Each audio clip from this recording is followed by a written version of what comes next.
Hello! Are you a middle school math teacher struggling with what activities you can use to get to the end of the school year? In this video, I'm going to share with you 5 activities that you can use in your middle school math class right now to help you get to the end of the school year.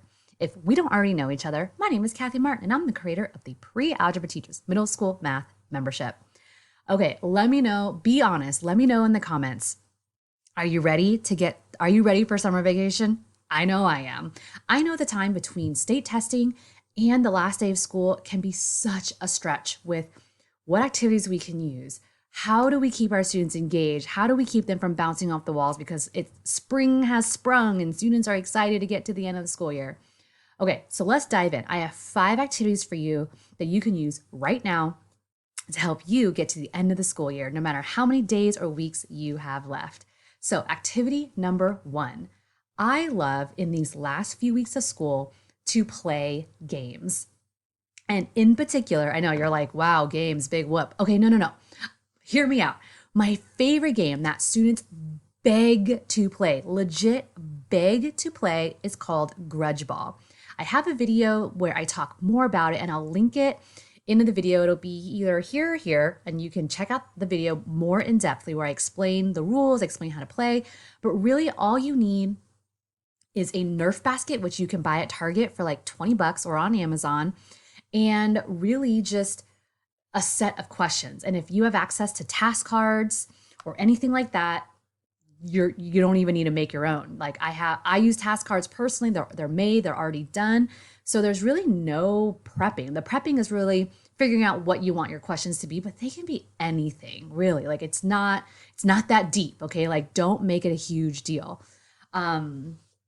So Grudge Ball. Another great game is called Blocus. It's a blocks game. It's a physical game. Highly recommend that you do a little bit of Googling, figuring it out. It's called Blocus, B as in boy, Lokus as in Sam.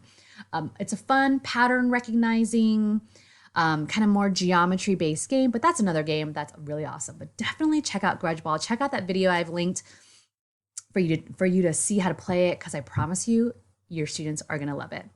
Activity number 2, have your students create an end of the year project.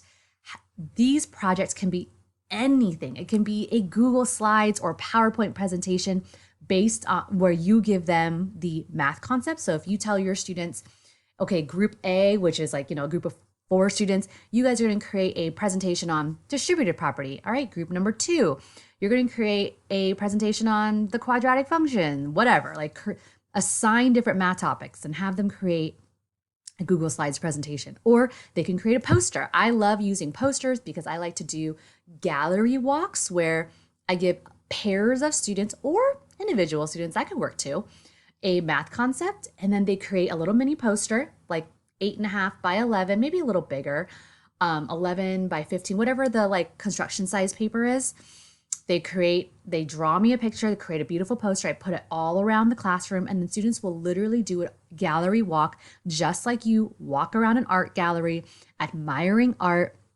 Students admire each other's pieces of math art. Students can create a math song or a rap, or create, in the world today, they can create their own TikTok video. I know nothing about the TikTok. I'm pretty old, so but if students want to, that's cool. Have them create a math dance. Have them pick a topic that interests them and have them create an end of the year project.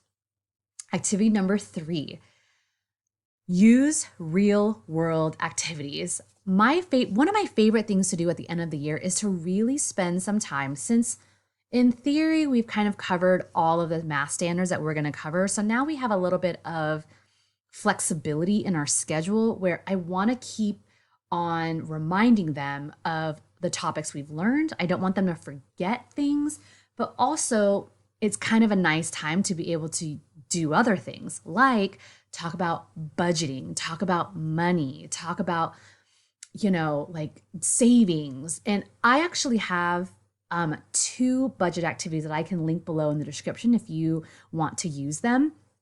They're great. It's what I will be using in my own personal classroom, but this is such a great time to be incorporating some of these more real life activities where where you can answer that question that your students always ask you, like, when are we going to use this in real life? These activities answers that. Activity number 4, have them create a math game. I have students create their own individual digital board game. And if you don't want to do digital board games, you can actually have them create their own physical board game too. Your students can create their own question cards.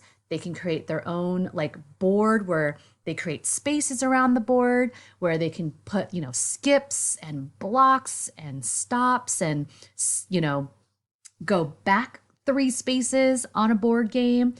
Does not need to be anything fancy, but I've had students create board games based on specific topics that they want, so they can create it all on whatever they want, like adding integers, subtracting integers, adding fractions, whatever.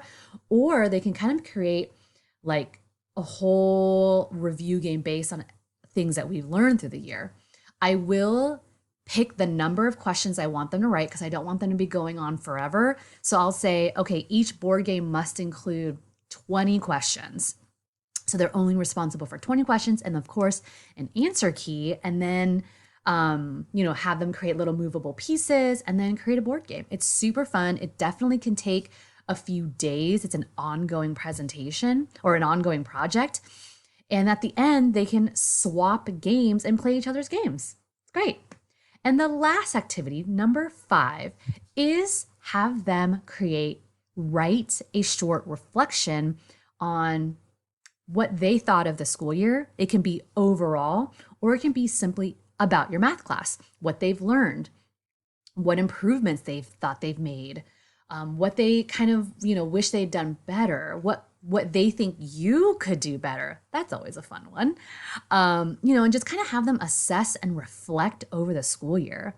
And actually a bonus number 6 tip, which isn't even listed, special tip just for you as my YouTube viewer.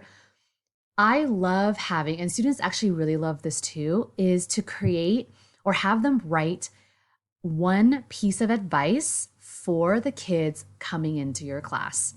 And what I love doing is I actually have them write it on a postcard or not a postcard, an index card, like a 3x5 index card. I have them write their piece of advice on the index card and I will put it on my board so all the incoming kids next year can actually see it. But I will place it on the board this year so your current students can see, oh my gosh, my advice is actually hanging on the board. That makes them feel super special and it actually makes them feel proud. And then let them know, like, yeah, it's going to stay up all summer. It's going to stay up next year when the new kids come and the kids can read it. So if you're telling them, like, do your homework, it'll be up there on the board. So what do you think of these activities? Let me know in the comments below which activity you are going to be using first in your classroom. Seriously, let me know in the comments. I read every single one and I respond to every single one, and I cannot wait to see which of these activities you're going to be incorporating inside your classroom to help you get to the end of the school year. Until next time, bye for now.